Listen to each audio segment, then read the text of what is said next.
Yo me pasé el 19 y 20 de diciembre hablando con políticos de primera línea, porque veía que se acababa el gobierno de la Rúa. Y me duele.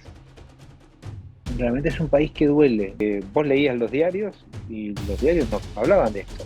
Y por detrás de la escena había dirigentes tanto del propio partido gobernante como de la oposición que daban por terminado el gobierno de la Rúa. Hay especies dominantes y especies dominadas. El peronismo es una especie dominante. Siempre hay un límite que es el límite de la vida, ¿no? Que no se puede traspasar. Y ese día el Estado volvió a pasar un límite. Mataron a 40 personas. La dirigencia política jugó esta vez con fuego y la Argentina una vez más en su historia se quemó. Yo tenía pánico porque tenía amigos que estaban en la calle, que la policía actuó de una manera terrible.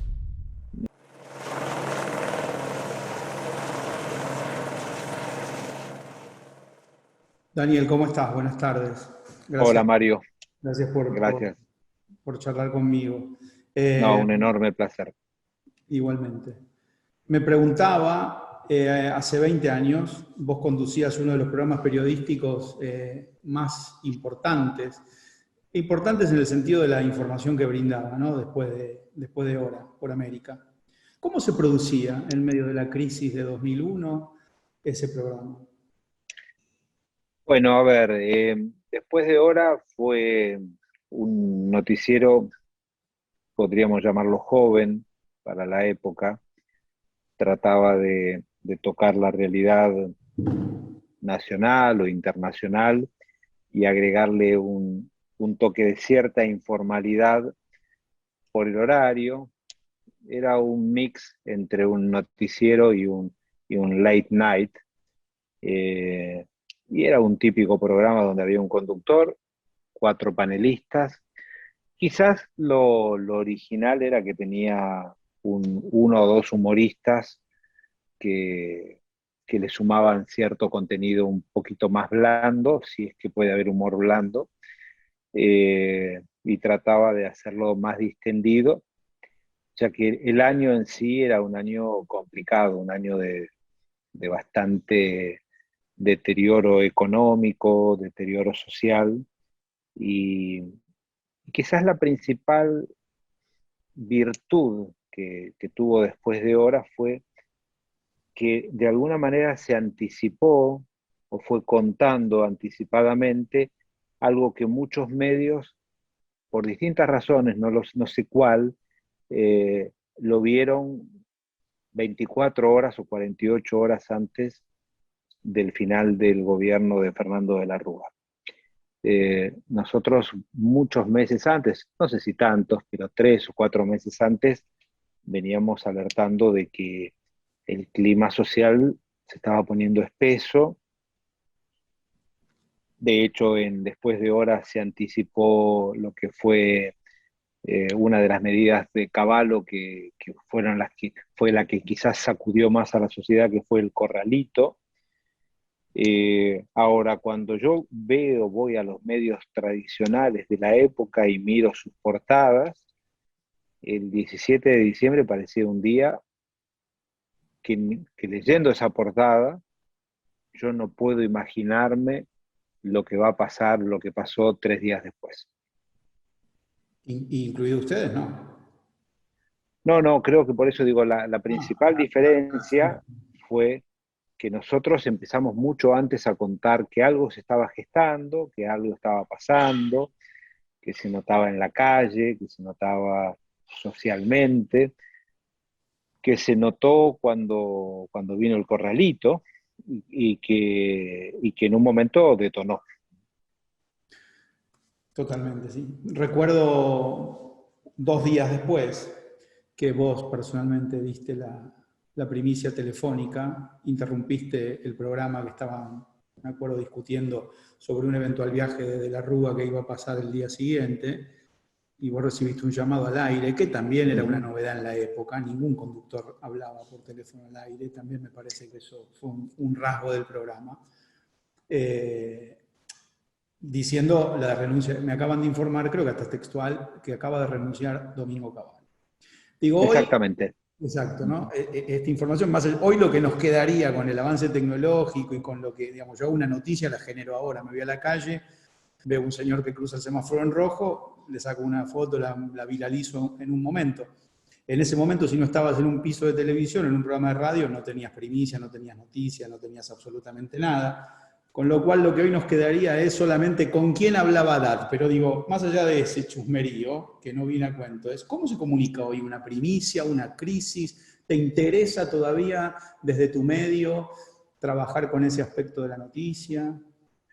Bueno, a ver, siempre el breaking news o la primicia es un valor para un medio de comunicación, sin ninguna duda.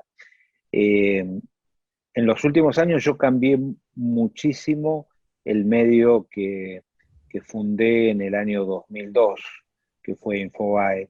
Infobae fue hasta hace 3 o 4 años o 5 un medio de breaking news, de primicias. Y bueno, hoy valoro la primicia, pero valoro mucho más la interpretación de la noticia, ¿no? Porque hoy cualquier adelanto o cualquier alerta, hoy enseguida uno enciende un canal de noticias y ve alerta, último momento, por cualquier cosa, ¿no? Y yo no sé hasta qué punto eso tiene siempre valor, a veces sí, y muchas veces no. Ujú. Entonces, a mí me parece que hoy viendo el avance tecnológico y viendo que, como vos decías, cualquiera con un teléfono celular transmite en vivo desde cualquier lugar o comunica lo que pasa desde cualquier lugar del mundo, eh, lo que tiene que hacer, o lo que yo intento hacer con un medio de comunicación, es poner en contexto lo que ocurre. Eh, Menos what y más why. Entonces tratar y what's next. O sea, menos que el que lo da cualquiera, sí busquemos el por qué y sobre todo el qué viene después. Me da la sensación que la revolución tecnológica a la que asistimos es increíble, es maravillosa, con todo lo bueno y lo malo que tienen las revoluciones. Esta es una revolución, la revolución de la información o de la tecnología aplicada a la información. Yo, a diferencia de lo que hacía hace 20 años, no estoy en el minuto a minuto de la información. Hoy mi función es otra, hoy me paso el día o gran parte del día aprendiendo, estudiando nuevas tecnologías aplicadas a la comunicación y soy algo así como un mediador entre ingenieros y programadores de un lado y periodistas y editores del otro, ¿no? Son dos colectivos que no se quieren, que muchas veces no se entienden y yo soy de alguna manera un mediador en esa, en esa disputa. Y esa tecnología que, entre otros aspectos importantes, lo que modificó, imagino, en cuanto a la noticia es la distribución. Finalmente lo que Mm. en todos los medios es lo más importante, quién distribuye. Eh, es ese cambio tecnológico que aportó tanto a esa distribución, que decíamos esto que vos también sumaste, menos qué y más por qué es, la tecnología, a la vez los índices, digo, ya volviendo al 2001, los índices de pobreza, marginalidad, etcétera, han ido creciendo, sin embargo. ¿La tecnología puede o no es función de la tecnología colaborar a sociedades más justas e igualitarias? Mm. ¿Qué opinas? A ver, a mí me da la sensación de que la creación de riqueza es un desafío de cualquier sociedad o la disminución de la pobreza y van de la mano, ¿no? Si crece la riqueza, deberían bajar los niveles de pobreza. Eh, no necesariamente más tecnología asegura una distribución más justa de la riqueza. La tecnología aplicada a la información, lo que sí de alguna manera hace es democratiza o le quita el poder a los medios que durante muchísimos años fueron absolutamente hegemónicos. Yo cuando hoy escucho hablar de medios hegemónicos, digo, ¿de qué medio me están hablando? ¿De quién? ¿De Facebook? ¿De Google? Porque no hay medios locales hegemónicos. Eh, Y lo explico de una manera que, perdón, espero no ser aburrido, pero cuando un periodista de un medio X, se llame La Nación, se llame Clarín, se llame Crónica, Página 12, Infobae, Cronista, Ámbito, el que sea, el Destape, Minuto Uno, escribe una noticia, eh, necesita, además de la información, tener algo más, que es algo que se llama SEO, con S, que es el Searching Engine Optimization, que es la optimización de cómo me van a leer los buscadores. Y cuando digo los buscadores, le saco el plural a los y pongo el, y le saco el buscadores, le saco ls y digo el buscador, que es uno solo, que es Google. Y para eso los periodistas tienen que hoy aprender nuevas herramientas, que es cómo tagueo una nota o cómo tagueo una foto. Porque si yo logro que la nota que... Vos podés escribir una nota y yo escribo otra. Vos te olvidás de taguear y yo tagueo. A mí me lee Google y a vos no. Si a mí me lee Google, cuando yo busco, no sé, sobre una serie tuya o sobre una obra cultural tuya y Google la leyó, a mí me aparece primero mi medio. ¿Mm? O sea que Google es Entonces, hegemónico en ese caso. por de alguna manera decirlo, es una red única. Ujú. Y lo mismo ocurre con Facebook. Yo sé que Facebook no es un medio que las generaciones más chicas hoy usen mucho, pero gente de más de 40 años considera Facebook un medio de comunicación o se informa a través de Facebook. Y yo necesito, así como tengo un equipo de ingenieros trabajando en entender el algoritmo de Google, tengo otro equipo distinto trabajando en cómo me lee Facebook. Para que el feed de Facebook, entre recomendar una nota que vos producís y una que hace mi gente, elija la mía. Todo esto hace 20 años era impensado. No, Hace 20 años había, ¿te perdón, diste cuenta, perdón, te diste cuenta en ese momento? Porque en 2002 tuviste como una expansión hacia un canal abierto, apareció la radio en tu vida como Radio 10.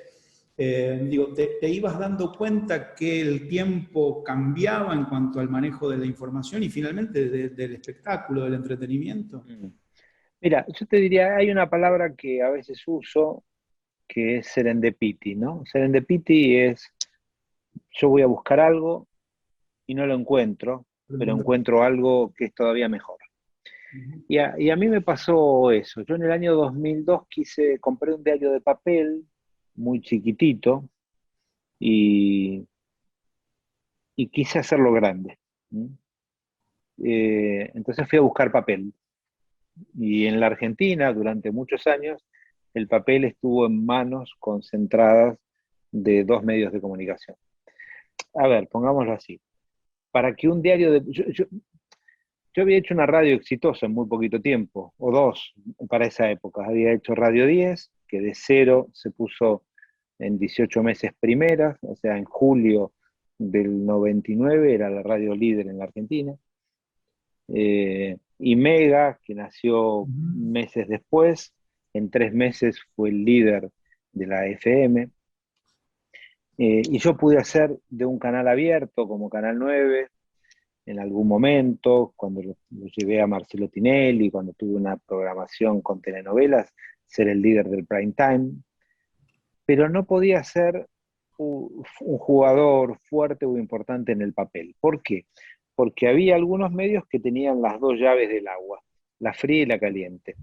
Eh, una era el papel y el otro la distribución. Entonces, cuando yo iba a comprar papel, me decían, no, no hay más, pero no, no hay más, tráelo de afuera. Y el costo era 4 veces más.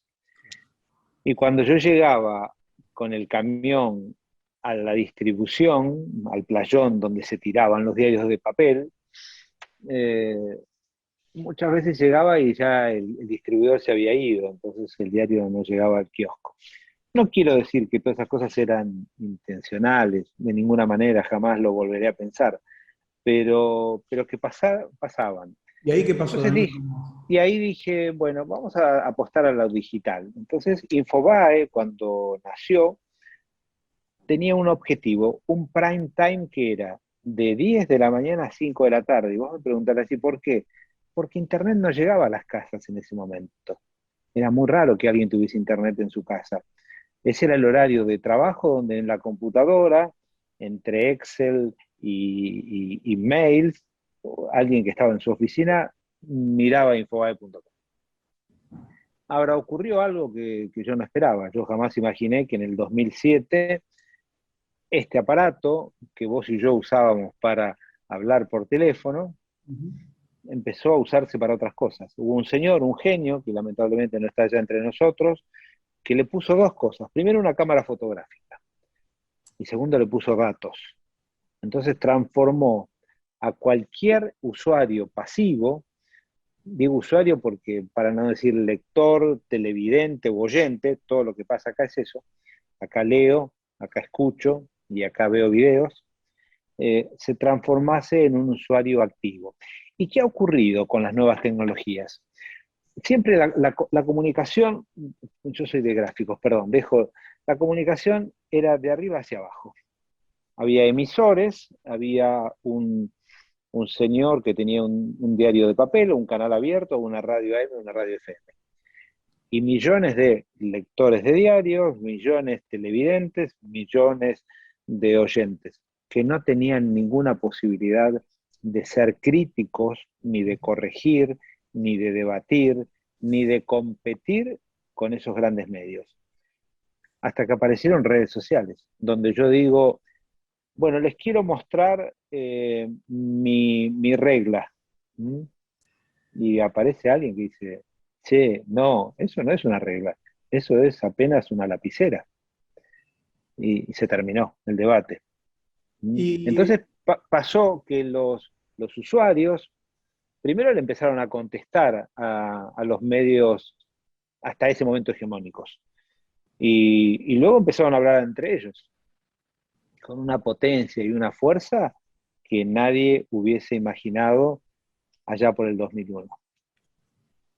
eh, ¿cómo hubiera sido una crisis similar a la que estamos atravesando con la pandemia, con todos los medios y las redes sociales a full? ¿Hubiera sido más drástica, en menos tiempo?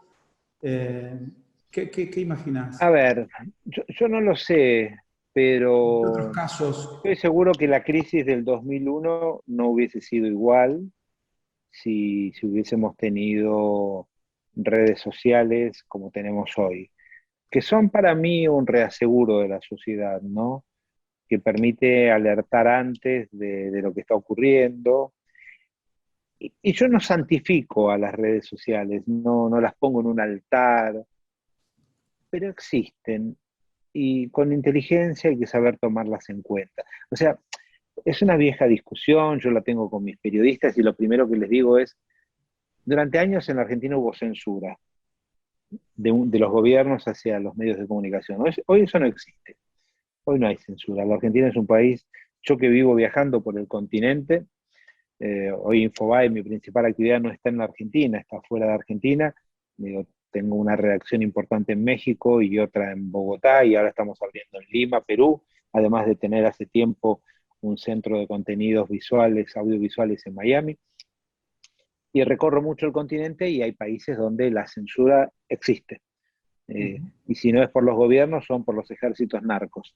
Digo, nosotros tenemos Infobae de México y veo las cosas que ocurren en algunos narcoestados o estados que son manejados por el narcotráfico, donde los periodistas literalmente son silenciados a balazos o decapitados, como ha pasado hace poquito en Acapulco. Cosas que son terribles. O en Nicaragua, donde no sé, hay un diario donde los periodistas trabajan con la policía armada detrás.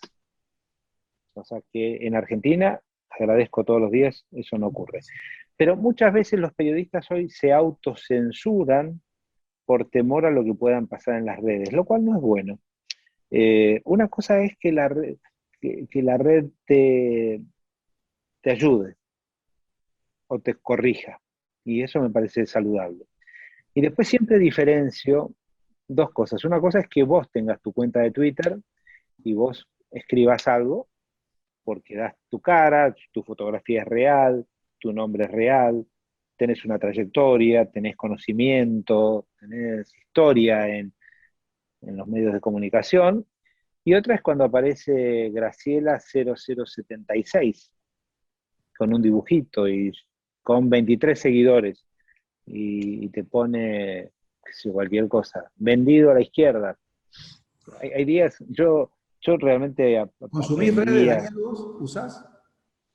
de, ¿Cuenta de una tenés? manera de una manera profiláctica, por alguna manera de decirla. Yo sigo ciertas personas que me parecen muy atractivas, eh, algunas instituciones, y nunca entro en debate, o sea, y nunca escribo, no tengo tiempo. Pero Entiendo. sí, por ejemplo, con la pandemia, me sigo a The Lancet, o sigo Nature, o sigo Science, o sigo a un científico norteamericano o un difusor de la ciencia que se llama Eric Topol, o escucho podcast de un señor que se llama Elmer Huerta. Los podcasts me parecen una cosa apasionante. Yo tuve hace 2 años un problema cardíaco, una noche pensé que se acababa todo, Ujú. y la recomendación de mi cardiólogo es que todos los días tengo que caminar 1 hora. Entonces me pongo estos mismos auriculares Y y en vez de escuchalo. esta camisa pongo una sudadera, Ujú. como dicen en América Latina, me pongo una remera con cuello redondo para transpirarla todo lo que puedo y camino 1 hora a paso rápido y me pongo podcast, ¿no? O, y bueno, Imposible, wow, imposible pensar perdón. eso. No, digo, imposible pensar eso, que traigo de vuelta un poco a 2001. Imposible pensar ese escenario. Además que teníamos 20 años menos todos. Esto que vos significaste de que había, me quedé con algo de esto del olfato que vos transmitías desde el programa, en cuanto que el 16 de diciembre para muchos medios y para muchos programas no pasaba nada y para ustedes pasaba algo y lo venían anunciando. Bueno, Eh, Como un olfato en sí, la crisis, ¿no? Eso es un rasgo de un periodista, me parece. sí. O de buena información o de qué. Mira, dos cosas. Yo tuve siempre muchas fuentes y tal vez te cuento algo que creo que nunca conté. Yo me pasé el 19 y 20 de diciembre hablando con políticos de primera línea porque veía que se acababa el gobierno de la Rúa. El gobierno de la Rúa duró 700 y tantos de días y yo sentía que era romper el orden institucional, era una tragedia una vez más para la Argentina, que un presidente constitucional no pueda terminar su mandato. Y Y a mí me sorprendió mucho, yo hablaba, bueno, no sé, ya es parte de la historia, pero hablé mucho con Duvalde, eh, hablé con Puerta, vía, hablé con el doctor Alfonsín, hablé con un dirigente radical que creo que era senador en ese momento, que era maestro, Sí, sí. y, y, la, y era terrible, porque vos leías los diarios y los diarios no hablaban de esto. Y, y por detrás de la escena había dirigentes tanto del propio partido gobernante como de la oposición que daban por terminado el gobierno de la Rúa. Y a mí eso me generaba una angustia terrible, porque primero no podía llegar y contar eso, Y a la ¿no? vez, pero a la vez no era medio como la moneda corriente, el famoso off the record, no sé si te digo algo, pero no lo publiques. Sí, pero a ver, una cosa es que yo te diga en off the record, mira, mañana se va a vender Telefónica, Ujú. y otra es, mira, este gobierno se cae en horas. Y vos te vas a dormir con una angustia y porque no podés decir eso, porque yo no podía decirlo. Claro. Y a mí me sorprendía cómo en ese momento el justicialismo, eh, hubo en ese momento una figura clave en el gobierno de la Rúa que se llamaba Cristian Colombo, que era su jefe de gabinete. Creo que era el más avanzado de todos. Y en un momento lo fue a ver a Alfonsín y le dijo, doctor, esto estalla. Eh, Ofrézcanle la mitad del gobierno al peronismo y tratemos de llegar hasta la elección así. La elección faltaban un poquito más de 2 años, un poquito menos de 2 años, perdón. Y, y a mí me da la sensación que ahí ocurre algo extraño, que cuando De la Rúa lo convencen, de primero que le pedían era la cabeza de Caballo. Y, y De la Rúa empezó a buscar ministros de Economía. Esto me lo contó, yo ahora es parte de la historia, creo que nunca hablé de esto, pero De la Rúa lo llamó a su amigo, un tipo que había sido canciller, un tipo muy inteligente, que era Rodríguez Llavarini, economista, y Es le la canciller pidió, del gobierno de él. o era el canciller, Sí. le dijo a Adalberto, quiero que seas ministro de Economía, y Adalberto dijo, yo no.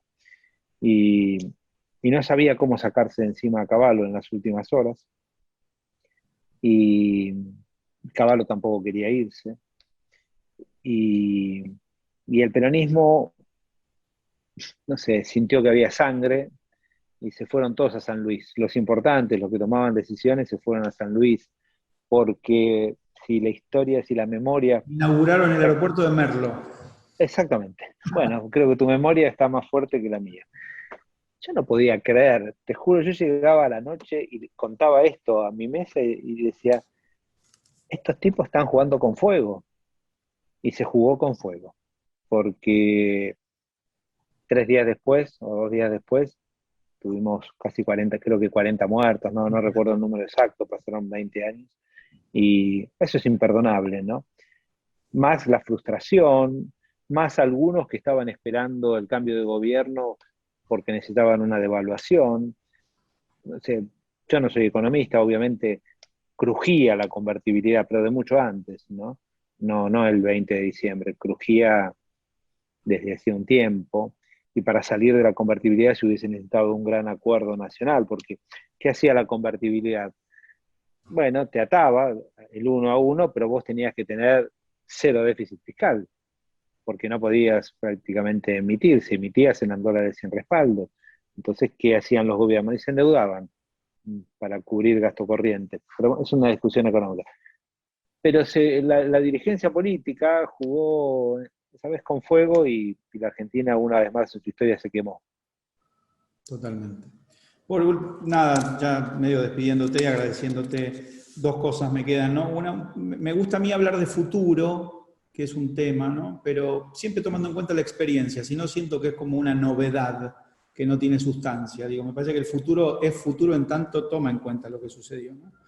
Y en esto que estás diciendo, ¿pensás que algún otro componente, más allá del tecnológico, fue el que modificó esta distribución de la noticia, de la información, de las editoriales, del peso específico de estos medios, como no es Infobae, no lo veo así, por eso te hago la pregunta?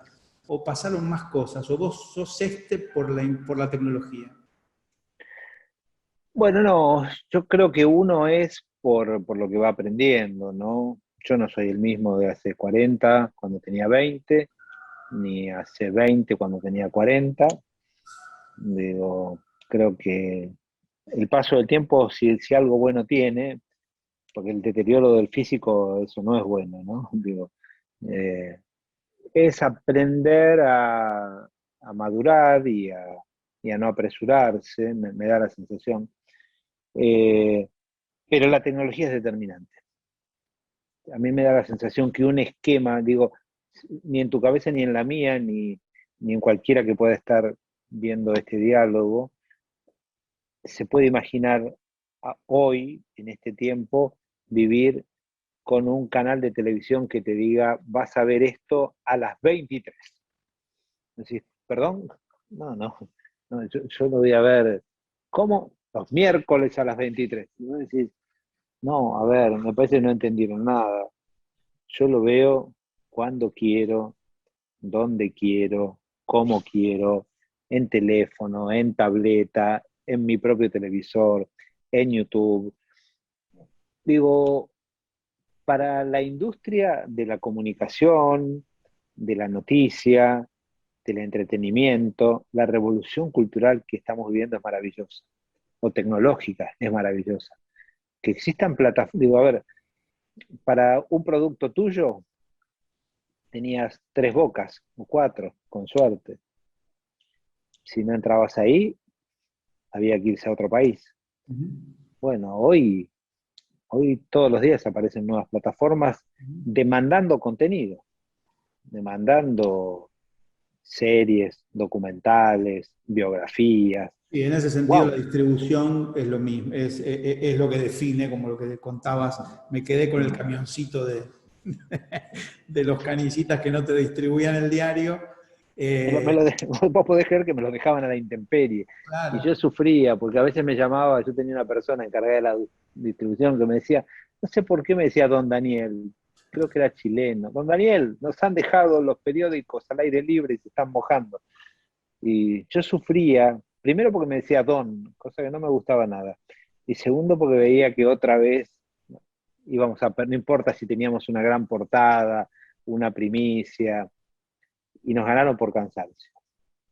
De hecho, antes, un día vendí el papel y dije, basta, se yo terminó, no hay más.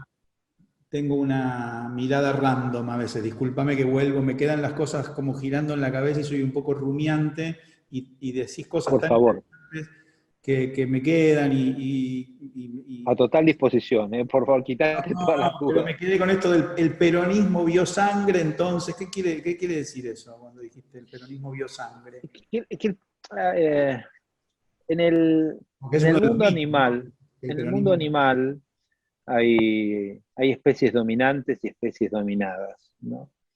El peronismo es una especie dominante, que cuando tiene el poder lo ejerce y cuando no lo tiene, olfatea y cuando ve que lo va a cazar, va y caza.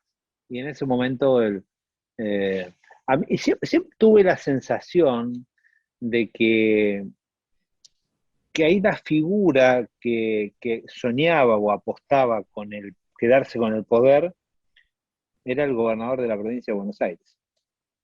Y de repente apareció Eduardo Dualde y dijo, no, no, no, momentito, el peronismo es mío. ¿Mm? El peronismo, y fueron por el poder. Eduardo Dualde, que es un tipo bastante racional, siempre dice, mire, mil veces me dijo, mira Daniel, yo no quería asumir, me lo tuvieron que pedir. Y hasta el 5 de enero creo que les dije que no, o hasta el, no me acuerdo, 3 de enero, El 2 de enero o asumió. 2 de enero.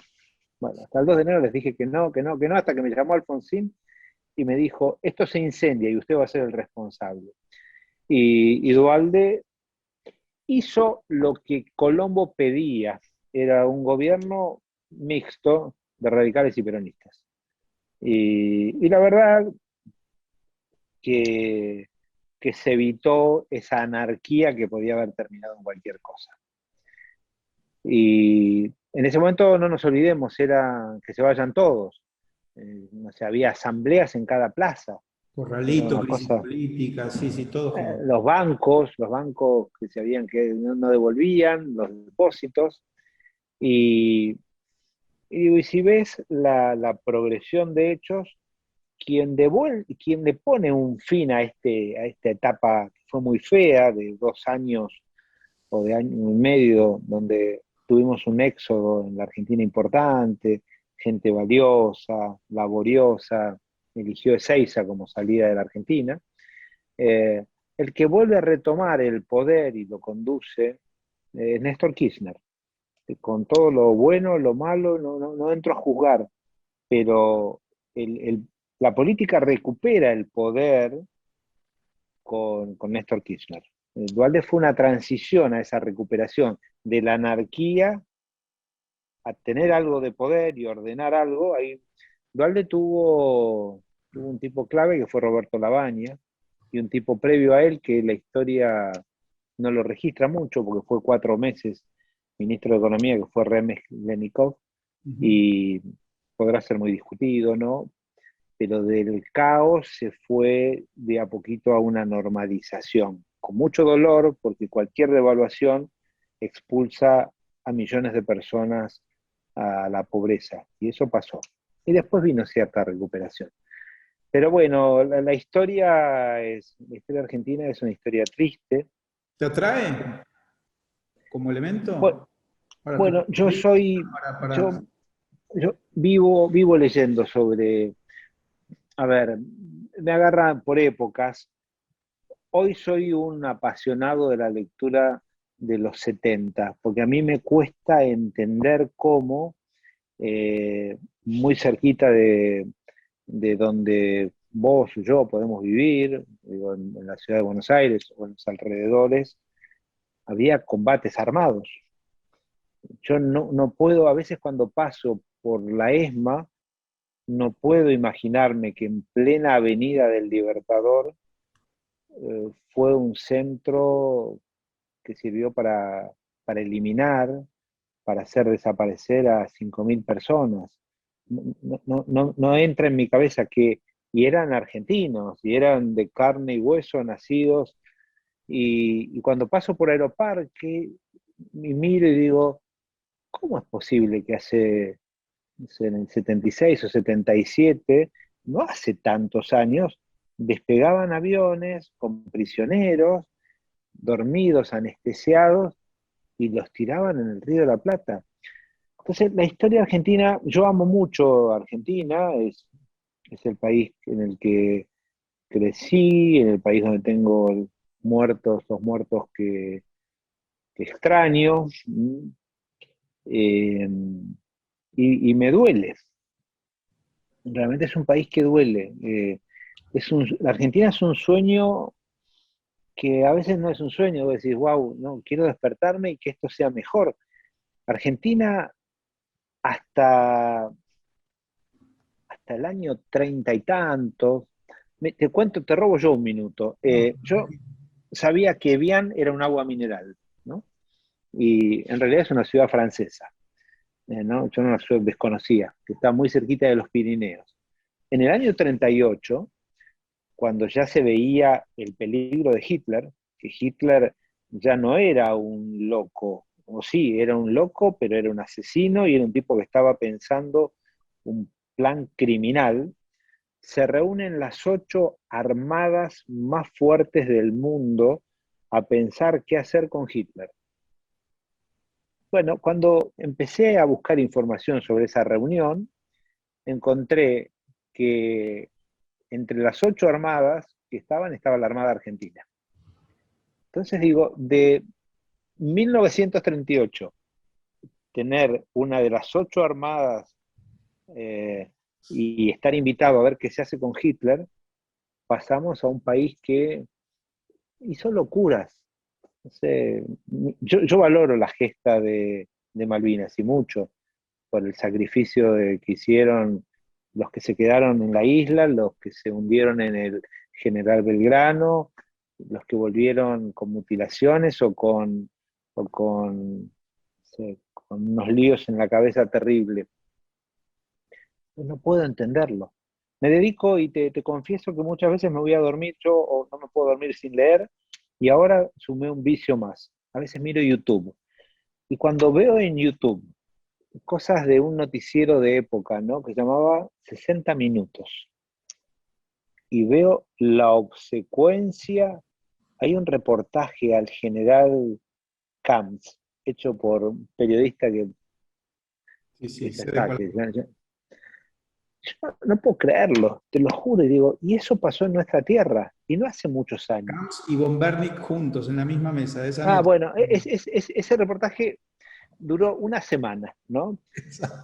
Durante 5 días habló el general y un día puso a un cura que era el confesor de los torturadores. Por suerte, y pensado para, en eso hemos evolucionado. Daniel, por último, en este ejercicio tan generoso que haces de compartir tus pasiones históricas, ¿qué recordás de tu 20 de diciembre de 2001, mientras te enterabas que a pocos metros de nuestras casas estaba desenfrenada la represión y la muerte?